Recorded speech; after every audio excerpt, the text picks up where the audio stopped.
I've played a lot of Cable over the last week, and I think I'm finally ready to talk about him.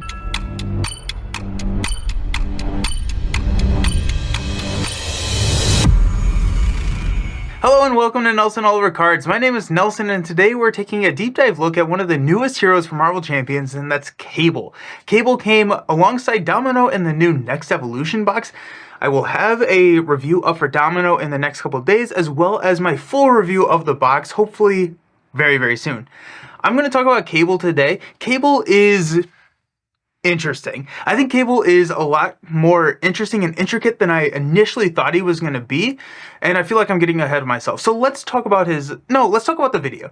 The video is going to be taking a look at him, his kit, and some of the basic cards that he likes, looking at a overall ranking of Cable and like what aspects he fits best in.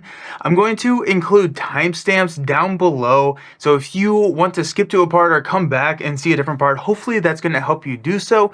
Last disclaimer, this is primarily for solo play. Now, I will talk about multiplayer thoughts at the end, and I do think Cable is going to be a really, really good multiplayer teammate.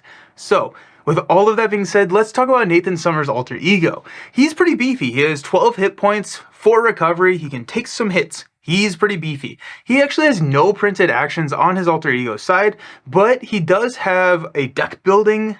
He can break the deck building rules, which is pretty fun, as well as a setup ability. So his deck building rules, he's allowed to include player side schemes from any aspects. Player side schemes is a new mechanic that they have just introduced in Marvel Champions. It's a side scheme that you put into play. When you defeat it, something good happens. It's really fun. I love player side schemes. I'm going to have a video up in hopefully a week. Don't hold me to it, but around a week from now, talking more about players' side schemes, going into a little bit more in depth on those. So if you're interested in that, make sure to stick around and see that. And he also has a setup ability. Basically, he gets to search his deck and discard pile for a player side scheme and put it into play. This is really good because he's all about defeating these player side schemes, and this kind of gets that engine rolling, and Cable could help get that plane off the ground. He can be a pretty slow burn. But I want to take a quick break from the normal flow of this type of conversation and talk about what side scheme do we pick for Cable's setup ability, because I think it's a really fun discussion. I don't know if there's a right answer. I don't think I can just say this is the right one, and I think if anybody does say that, they don't have enough information, because I think it depends on a couple of factors. Solo is going to be different than multiplayer.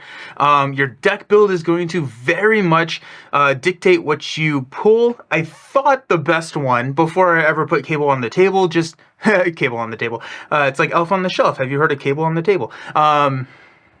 Oh, I like that. Anyway, sorry. I thought the best one was going to be Technovirus Purge. And so this is his signature player side scheme, 0 cost, put it into play, comes in with 5 threats.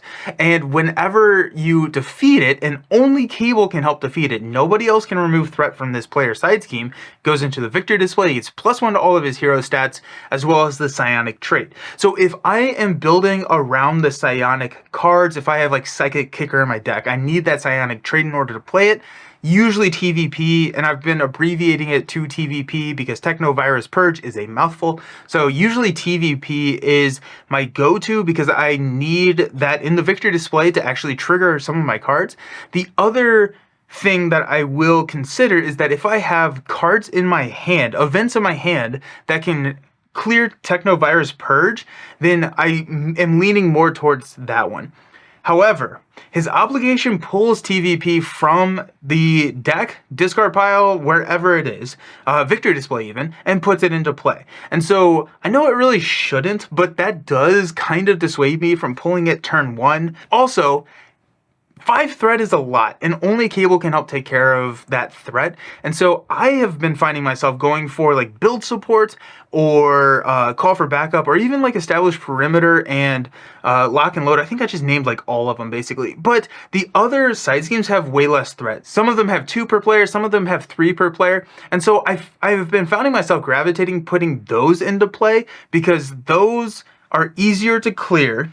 it's able to ready Cable, which is his ability, and I'm, again, getting ahead of myself, but also it powers up a lot of his events. And so I think that's a quicker jump start, and then I can figure out how to play TVP later. And one of his signature supports is called Professor, which I find myself utilizing to get TVP at the right time. Professor is a 1-cost support. It's an alter ego only action. You can exhaust it to either draw a card or search your deck and discard pile for a player's side scheme and add it to your hand. So it's a flexible, even if you've cleared all the player's side schemes from your deck, it's still a +1 card draw.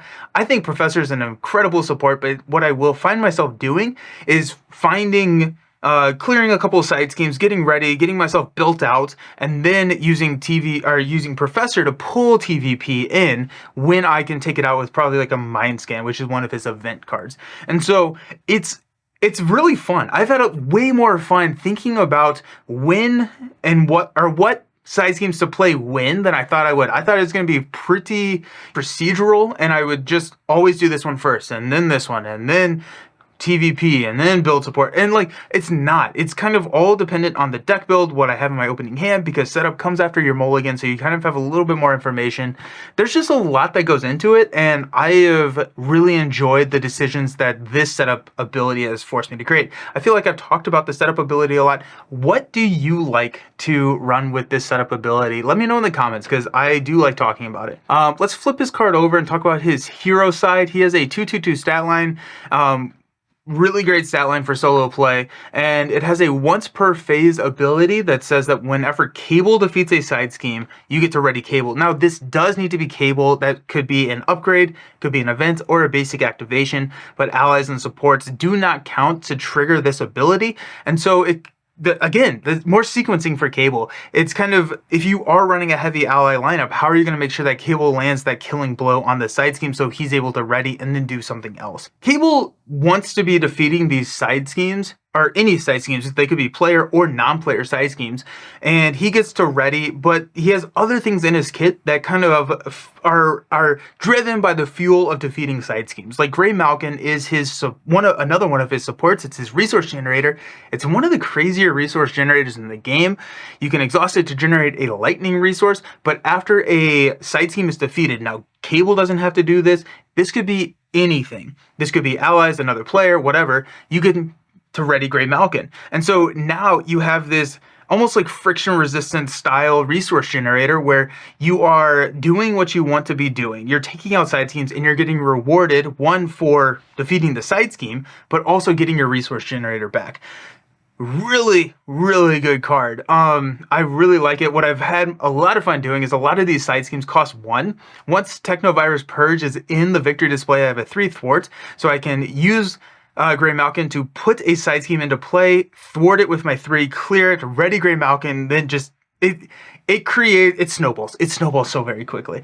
I really, really like Greymalkin. It's a fantastic resource support, and it's not the only thing that is powered by defeating events. He has some really cool defeating side schemes. He has some really cool events that all play off of defeating side schemes and adding them to the victory display. So all the player side schemes that we have seen so far get added to the victory display once we have defeated them. So let's talk about some of the events. We're going to talk about Mind Scan and Telekinetic Blast. These are his thwart and attack events, and they actually start out pretty decently below the efficiency curve. So Mind Scan is 2 printed cost for 3 threat removal, which is bad ratio. It's a bad ratio, but you get +1 threat removal for every side scheme in the victory display. And so now, because we're kind of looking for like 1.5 resource or 1.5 threat for every effective resource spent, once we get around 2 side schemes in that victory display, that now it's a 2 for 5, and we're slightly above that efficiency curve. Telekinetic Blast is the same formula, 3 cost for 6 damage +1. Again, once we get 2 in that victory display, we're looking at the equivalent of a swinging web kick, which is right there on the efficiency where we want 2 damage for 1 resource.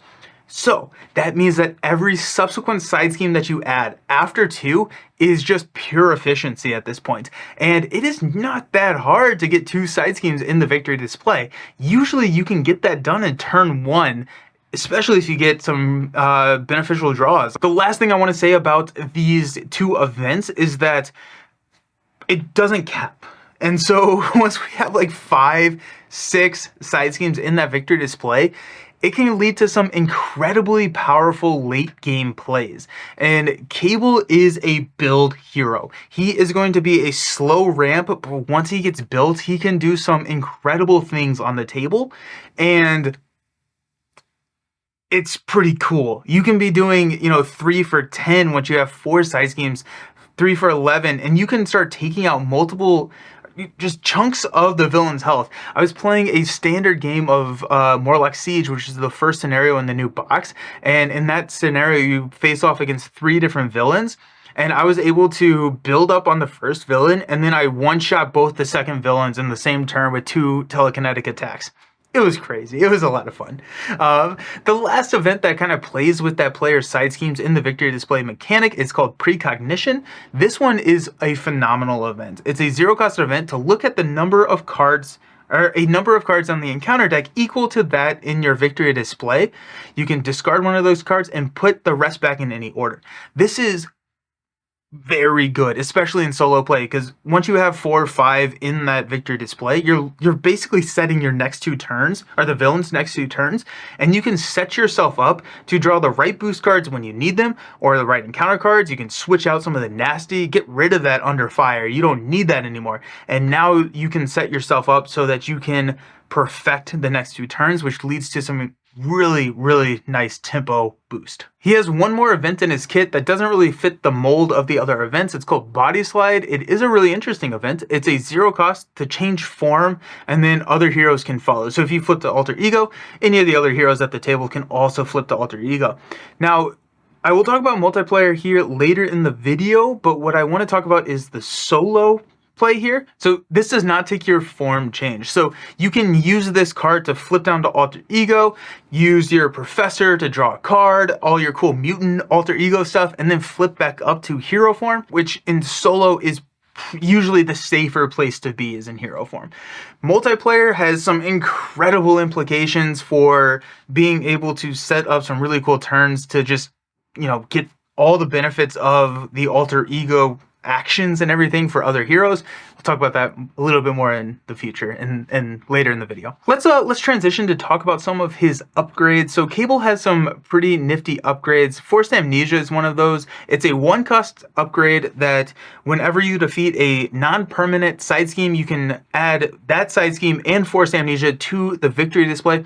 This is really cool because you can get rid of like one of these really nasty side schemes in the encounter deck. So like you can grab Immortal Claw, and so now Claw is no longer immortal, and on stage 2 he can't find it. And so like you can do that. Usually what I am doing is I'm just trying to trigger Forced Amnesia on the first side scheme that I find, just because it also powers up my events. It does count as a side scheme in the victory display.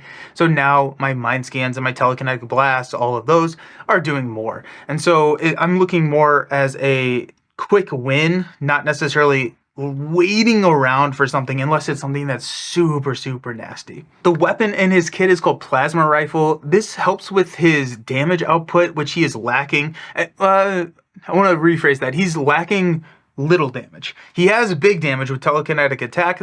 I would think of that as more like villain damage, but he can be overrun by minions. Because he wants to be thwarting, he wants to be clearing all these side schemes, minions can pile up, and Plasma Rifle can help with that. It's a 2-cost upgrade that says that you can exhaust, spend a lightning resource, and deal damage equal to the number of side schemes in the victory display to a minion up to 4. Awesome. Little minion clear. Greymalkin can feel it because it generates a lightning resource. Speaking of what Greymalkin can feel, it can also feel Askani-san. So this is another upgrade that says that whenever you defend against an enemy attack, you can spend a lightning resource, aka Greymalkin's resource, to remove threat from a scheme equal to your thwart value. This is pretty cool because his ability to ready is once per phase, not once per round. So if you can clear a side scheme in the player phase, as well as utilize Askani-san to remove threat in the villain phase, you can get multiple readies each round. And so that's, I think, pretty nifty. It also makes for a really cool protection build, which I am very much biased, and we will talk about that here in a second. The last 2 cards in his kit are also upgrades, and kind of are good techs against his nasty Nemesis set, which we will talk about that also here in a bit. Temporal Leap is a 2-cost upgrade that you attach it to the main scheme, and whenever the main scheme would be completed, you remove 4 threat, pull a player side scheme back from the victory display, and add that threat to the player side scheme. That is nice. It's kind of like a pseudo under surveillance, and so in solo, it's really good because now if you thwart out at 7 with Rhino, now it's up to 11, which is much more manageable. But also it has the other benefit of pulling a side scheme back that can help just kind of get you some more stuff. Once Cable is built up, he can remove a lot of threat. Threat is not going to be an issue. And so what I've been finding myself doing is almost letting that villain pop the scheme, or pop the main, and then pulling like Call for Backup so I can get one of my more expensive allies back into play. It's interesting, and it's not always just a fail safe. It can be proactive. You can use it and let the villain scheme out. Now, it is a hero response, so you can't do it like, you can't flip down, let the villain scheme and use it, but you can manipulate it in a sense where maybe you in stage 1, they pull off, or it pops and then you get to pull it back. So I really like the way that this card is set up. 1, safety net, especially for solo, but also 2, it can get that nice little tempo boost by pulling in like Call for Aid or Establish Perimeter or something like that. That's going to have a benefit that's not just an early game benefit. Then the last card that we have in his kit is called Telekinetic Force Field. This is a 2-cost upgrade that says you can prevent any damage dealt to a friendly character. Awesome. This is so good, especially in some of these encounters where we're getting thrown a significant amount of damage, like Juggernaut or Venom, where they're just throwing a lot of damage at you. You can just nil the damage. And this is also a friendly enemy, a friendly character. So you can do it on an ally, you can do it on a hero friend sitting at the table, and you can really just set this up so that it can be very impactful. All in all, really interesting kit. I was a little concerned. I don't think I was concerned. I was a little wary of how interesting his kit would actually be, because I thought a lot of the decisions would be kind of pre-programmed for me, and that is not the case at all. He's much more nuanced than I was expecting, and that's awesome. I am a huge fan of that. Let's talk about his cost curve a little bit. He has a pretty low cost curve at 1.5 cost per card, and with Grey Malkin available, now you can pretty much just play a lot of cards or add some cards in to shift that curve to the right, allowing you to play some more expensive cards. The other cool thing about Cable is because you can include side schemes from any aspect, you can sneak in a lot of really expensive cards, and so you can skew that cost curve way far to the right if you have ways to sneak stuff in. So for example, you can use Call for Backup. I always get those two. There's the event and then the side scheme. I always get those mixed up.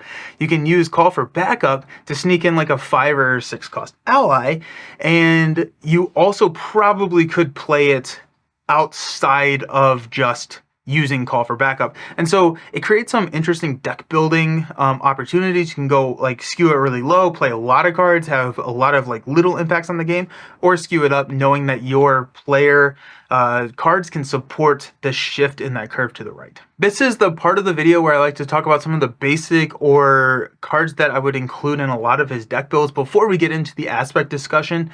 And since he can include any player's side scheme from any aspect, I would say at this point, I would include most of them, if not all of them that we have. Now, when we get more player side schemes, I do think that there is a limit to how many you want to be including in a Cable deck, because you can spend your entire game thwarting down side schemes and not actually making that much progress on the villain. And that's actually something that I have run into. You do need to at some point shift and win the game, but if you flood your deck with side schemes, you can get caught up in just not doing that. Or at least I can. I'm a huge build out player. I'm a control player. And so giving me unlimited freedom to just add as many of these side schemes into my deck at the same time, it's dangerous for me, because I have found myself, I'm like over here, I'm like, yeah, I'm doing all this cool stuff. I have a huge board state set up, and I lose because I haven't touched the villain. That being said, I think I've really landed around enjoying about 5 of them, and I don't sit. This is not law, right? I've liked 5. I think we have 6 right now, including his TVP, and so I like 5 of them, which gives me a nice mix of build as well as ramp, as well as late game. And so 5 means that all my mind scans are doing 7 threat removal, which in solo is enough. And then my telekinetic blasts are doing 11 damage, which is awesome. But once we start getting more side schemes, I think I will still land around 5, maybe skew a little bit higher, but also just pick and choose what side schemes are going to better benefit my kit. So, and that also depends on multiplayer, right? If we're playing with a lot of people who want these awesome upgrades in their hero kit, then I'm definitely going to be running superpower training. So it's all kind of it's not a flood the deck with side schemes, I don't think. I don't think that is the strategy. I think it is more pick about 5 and figure out which one of those is going to be best for the situation that you're in the deck build that you have. Let's talk about a card that came in his kit, Power of the Mind. This is one of those new resource cards that generate 2 resources based on if you're playing a card with a specific trait. This one doubles the resources you're playing a psionic card. I was down on these cards. Did not think that they would be that good, and I think I was wrong. He has 6 targets in his kit, and it's really easy to find allies and aspect cards to fill out to like 10, which is kind of where we want to be running if we're running like Power of Aggression, Justice, etc. And so 10 is super easy to get to, because you want to be running Professor X, you want to be running your psionic allies Justice with like Marvel Girl and Blindfold. So you can easily get 10, and I am sorry, I was wrong. Power of the Mind, and I assume Power of the Flight are going to be good cards. So I include these, especially if I'm leaning into getting that psionic and using some of those really strong psionic cards that we have. Another card that works really well with Cable is Scimitar. This is a new upgrade that says that after you play a psionic event, or a psionic card, you can exhaust it to deal 2 damage to an enemy. This just increases the efficiency of those psionic cards, and I love Scimitar. I think it's super fun to play because it can trigger off of like Professor X entering play. It can trigger off of some of his psionic upgrades entering play. So Scimitar is really cool. He has 6 psionic cards. Those 6 plus Forced Amnesia are all superpower traded, and so Def Focus is definitely in play where you can reduce the cost of superpower cards. So I do see a lot of Def Focus being run in a Cable deck, and yeah, so Def Focus is a good upgrade for Cable. Okay, let's talk about aspects.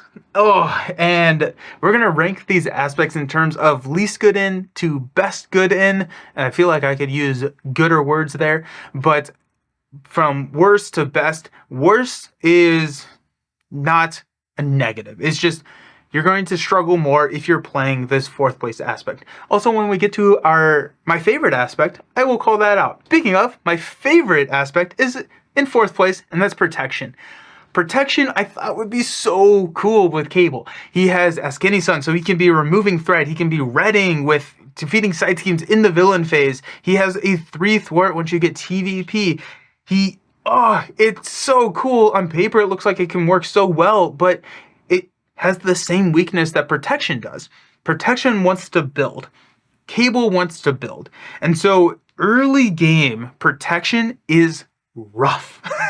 You have so many things that you want to be putting on the table, and you can only put so many things on the table at one time. And during that time, if you have a villain that's going to be coming after your throat, like I was playing Claw, you can't catch up. It's tough. It is a tough aspect with Cable. If you are playing something that gives you a little bit more space to build, Protection is really fun. It's my favorite aspect to play with him, and it's still really good. It just has the same weaknesses of his kit, but once you get to that late game, zoom, you're good. In third place, we have Aggression. Aggression is cool because it helps with the minion control that his kit kind of lacks. Now, he has his gun, but you can get overrun with some minions. He also has Psychic Kicker, which I think is an awesome card. It's a 2-cost Psionic event. You can only play it if you have the Psionic trait. You deal 3 damage to an enemy and Confuse, so you can get Confuse. You also have Confuse with Psylocke. So there's a lot more Confuse and Aggression than what we used to have, which allows him to flip down and trigger his Professor and all the other mutant supports that you can put into his kit. In second place, we have Leadership. This is Uncanny X-Men, which is a new card, giving +1 thwart, less consequential damage when thwarting side schemes. Cable likes side schemes. Uncanny X-Men likes side schemes. Cool.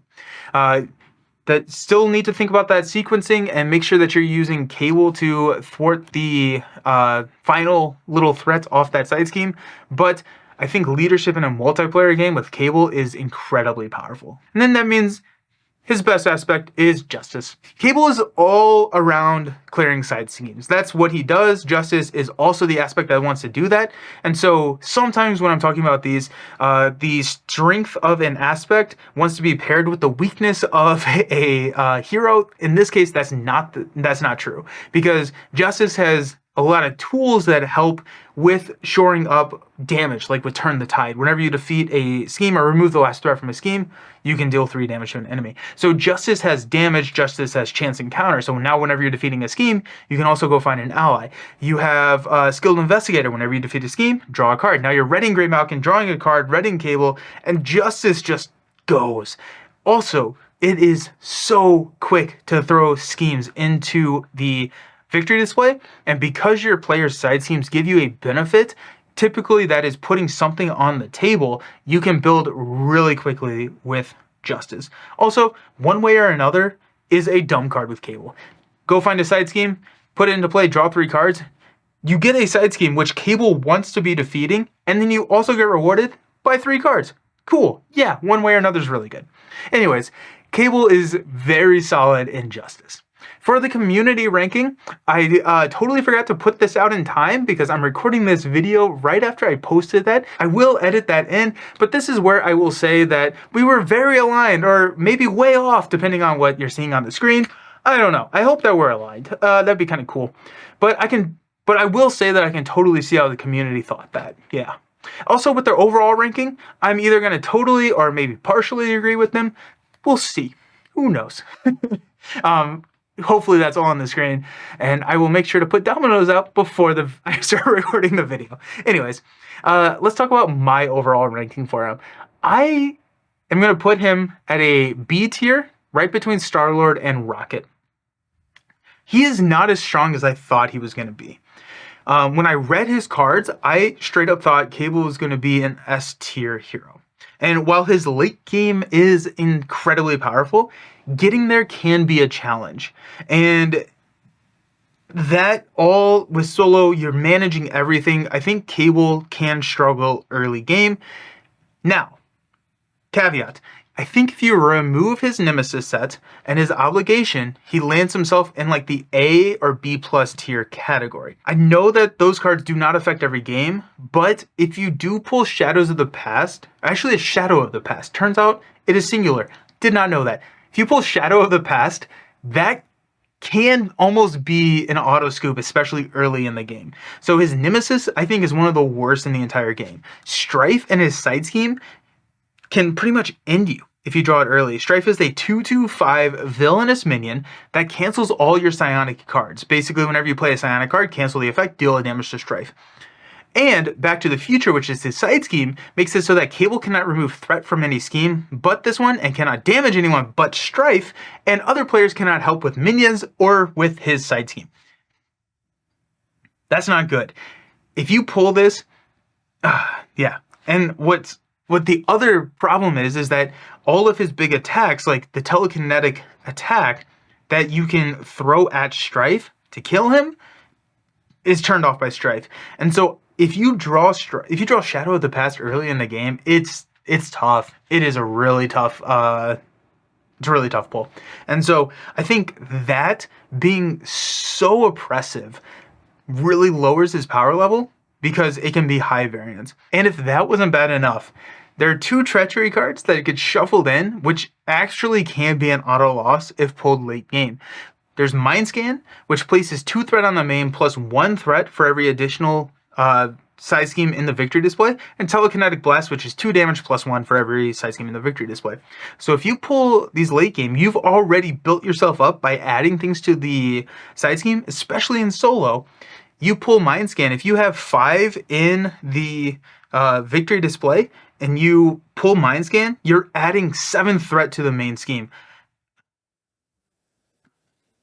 In a lot of solo games, you lose. You lose there. Now, if you pull these, you do probably want to be prioritizing Temporal Leap, which is the one that protects the main scheme, and then Telekinetic Force Field to prevent the 8 damage coming at you. That's undefendable damage from Telekinetic Blast. And so if you pull Shadows, I am really looking to find those the Force Field and the Temporal Leaps to help protect from those Treachery cards. That also means that a lot of the tech against Treachery cards, where your Precognition, you're going to be looking and throwing those.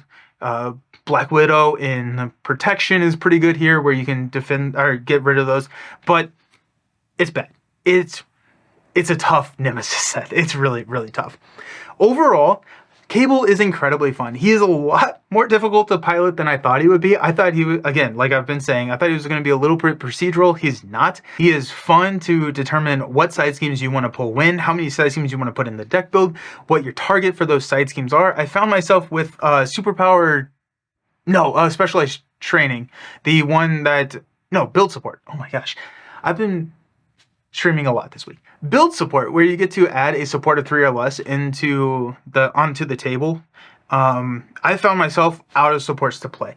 And so getting to understand when and where you need to put these side schemes is really cool and really fun. And knowing that you can pass on that Helicarrier because you don't need to play it because you're going to pull it with Build Support later. He's going to get better as more player side schemes get published. And again, like our discussion earlier in the video, I don't necessarily know that means you throw every single one in there. He's just going to have more options and it's going to support his deck building more. His late game is incredibly good. And so if you have a villain that kind of gives you some space to let build up, he's going to be very, very strong. And if you can accelerate that build, Justice is a really good way to do that. His late game is incredible. Let's talk about multiplayer. Multiplayer, I think he's going to be I think he is an awesome support hero. Player side schemes can help anyone ramp because whenever you defeat a player side scheme, all the ones that we've seen, it benefits everybody at the table. And so now I can build support, clear that, and now everybody gets to put in a support. That's awesome. That could be 4 Helicarriers. And he can pull player side schemes from any aspect. And so you can really create some fun dynamics with other heroes and other aspects at the table to make sure that you are helping getting their build cards into play. Combine that with Body Slide, and you can kind of, flip down. I am so hung up on Colossus. I really want to run a Cable Colossus build and Body Slide down with Colossus. Colossus is able to trigger all of his mutant supports and all of his player supports, like the studio where you get more cards. And then Colossus can flip back up on his turn, getting another tough status card. I just think that's so cool. I just think that there's a lot of really interesting interactions that you can have with older heroes, as well as some of the newer ones, that Body Slide can just really make the game really fun and really strong as well. And so I will be playing a couple of two-handed plays with Cable. I am more excited for Cable in multiplayer than I am Domino. Now Domino, I'm way more excited in solo, but I am really looking forward to some of Cable's two-player, two-handed builds. Also, his Telekinetic Force Field is a great way to save your allies, prevent all damage dealt to a friendly character. Nice. Let's go. Perfect. Anyways, that's going to be it for Cable. I think this was a long video. Oh my gosh, yes, it was a pretty long video. If you stuck around this long, I super appreciate it. You all are amazing. Thank you so much. I have had so much fun playing Next Evolution. I think it's an incredible box. I'll talk more about that on the Next Evolution review, but thank you all for hanging out. If you like this kind of stuff, I do a lot of Marvel Champions as well as other card games here on the channel. So go ahead and give the video a like, subscribe. Thank you for hanging out. I'll see you around. Peace.